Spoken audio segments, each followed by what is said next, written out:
it's unfortunate, but that whole process, they hold it up like, oh, you got to do the process. But then when you do the process, they still throw you in the hole if you don't know anybody. 726. Let's go to the K-Wave News Zoom room where he's standing by looking spot in his uniform this morning. Aina Shinarp.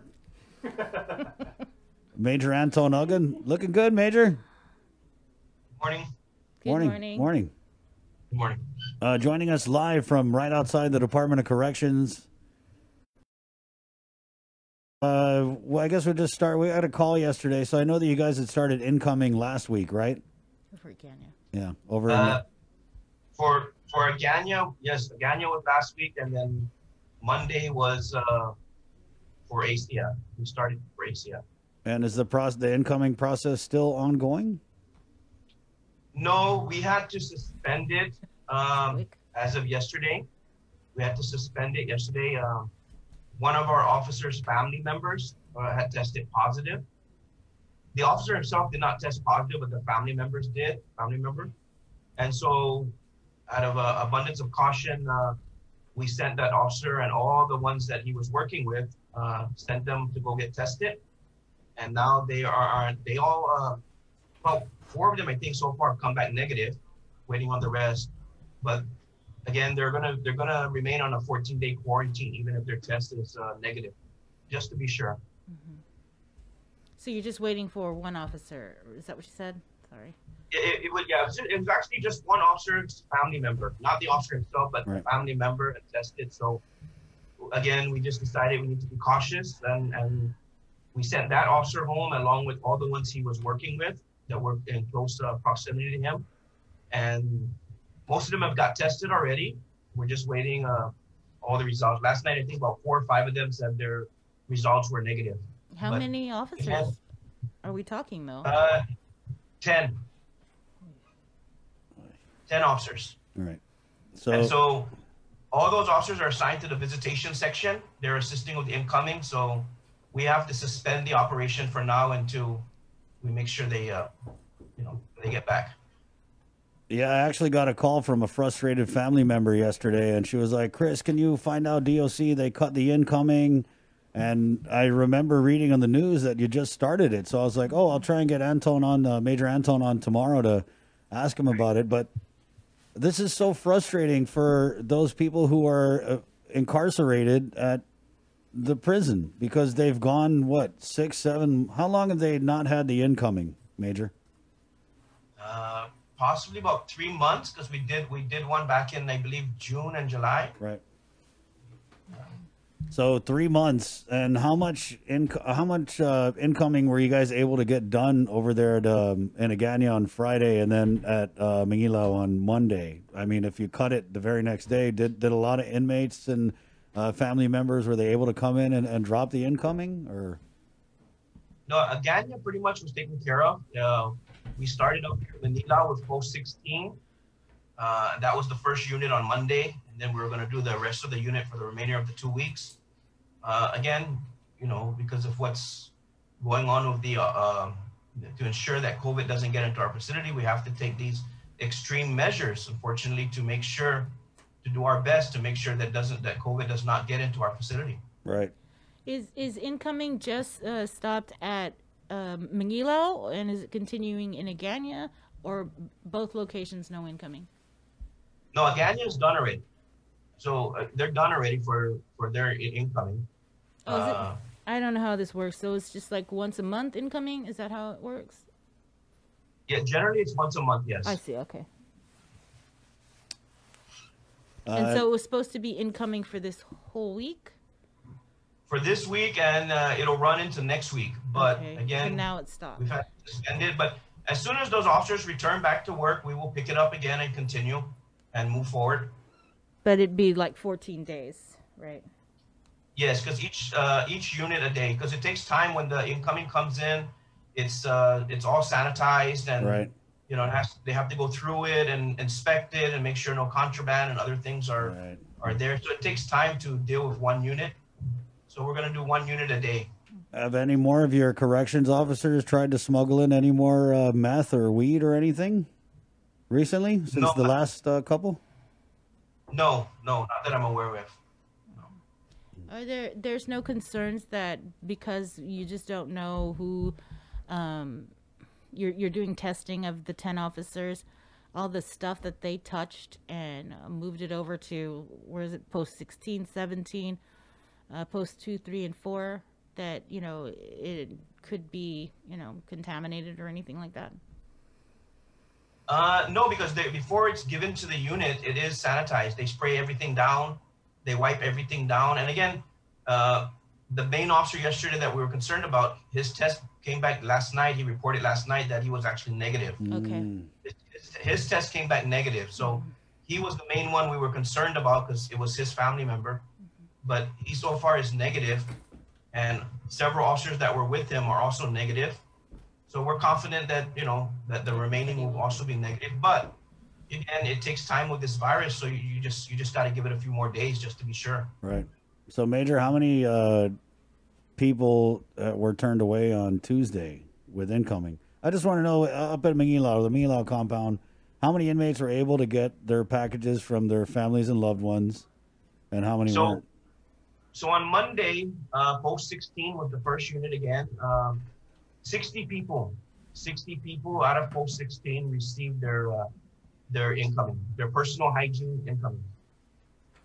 The 1-6? Yeah. And then I have 6-0.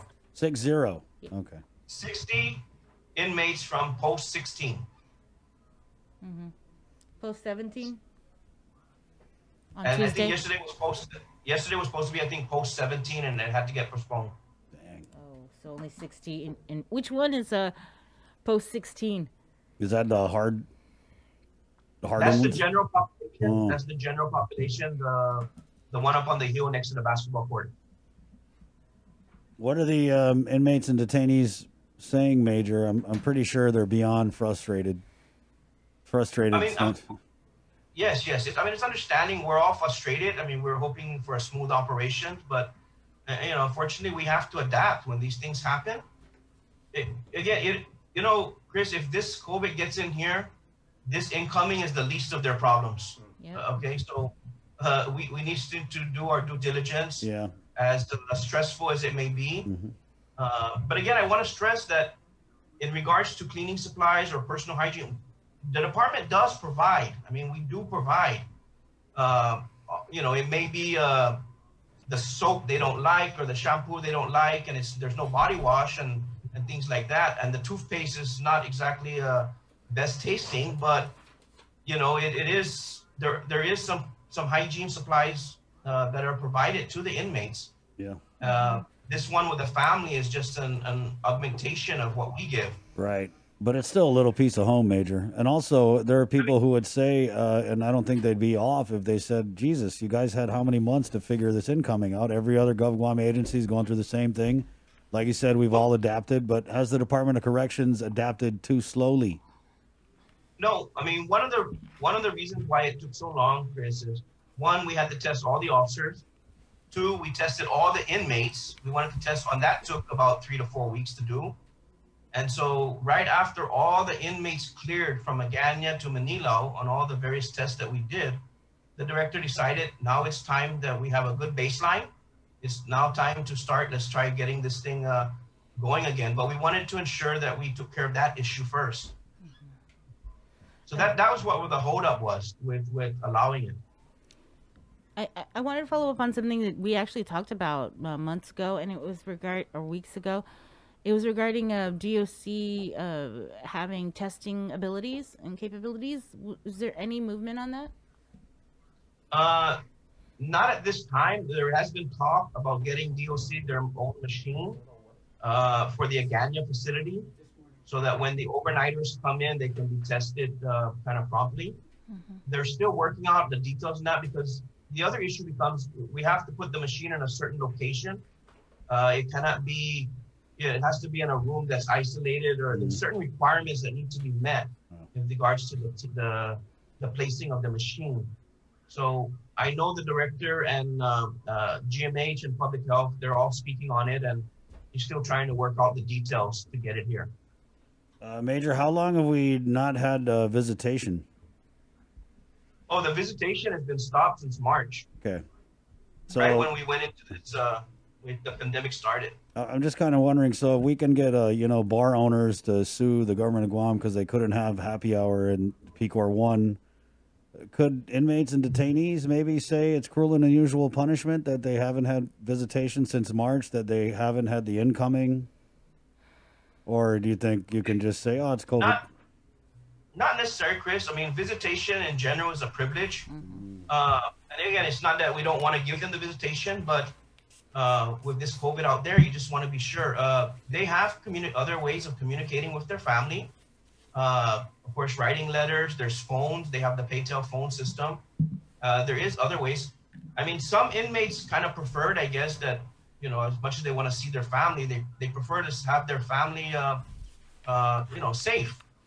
And, again, we're very fortunate, that we don't have it here. And as soon as we can, get back to a stable in the community, then, we could probably look at opening a limited visitation. But right now, it's not going to be possible. Well, thank you for answering that, Major. Appreciate it. Good. Yeah. In closing, maybe you have a message for the families, inmates, detainees before we let you go. You asked if there was any. You guys haven't caught any contraband or anything, right? I did. You did? Okay. Did anyone throw over any ice over the fence or anything recently? Well, we had something thrown over the fence last night around 2 a.m. But the officer, we were able to intercept it. Again, we're going to keep trying to do it. What was the contraband? We didn't open it up. We gave it to GPD, but it looked like Copenhagen. It was wrapped up pretty tightly, so it looked like it was Copenhagen. There may have been some drugs in it. I don't have the full reports right now. Again, it just happened at 2 a.m. But again, there was an attempt to throw it over. How are you guys dealing with the anxiety? Are you guys having any detainees, inmates dealing with anxiety issues? Or officers even? Yeah. Well, we do have a psychologist. We do have some medical team here at the department. There have been a few inmates probably under a little stress. They can see the doctor and discuss it. I haven't heard much about it, but again, if they need that services, we do have a medical section that they could put in a sick call and can be addressed. How about you, Major? How are you doing? Oh, I'm doing fine. I, just keep hanging in there, moving forward. One foot in front of the other, right? Yeah. I'm just very happy that we don't have it in the facility at this time because, again, that would be a whole new situation. Right on. Right. Well. All right. Thanks a lot, Major. Appreciate it. Okay. Okay. Yeah. All right. Stay safe. Wash your hands. Of course. That's that. Okay. Hey, grab some. What do we got this morning, Bree? We got some virtual. Malasadas. Yeah. No. What's the other one that's baked? It's not. Busted? But yeah, that one. Yeah. We got baked pumpkin turnover.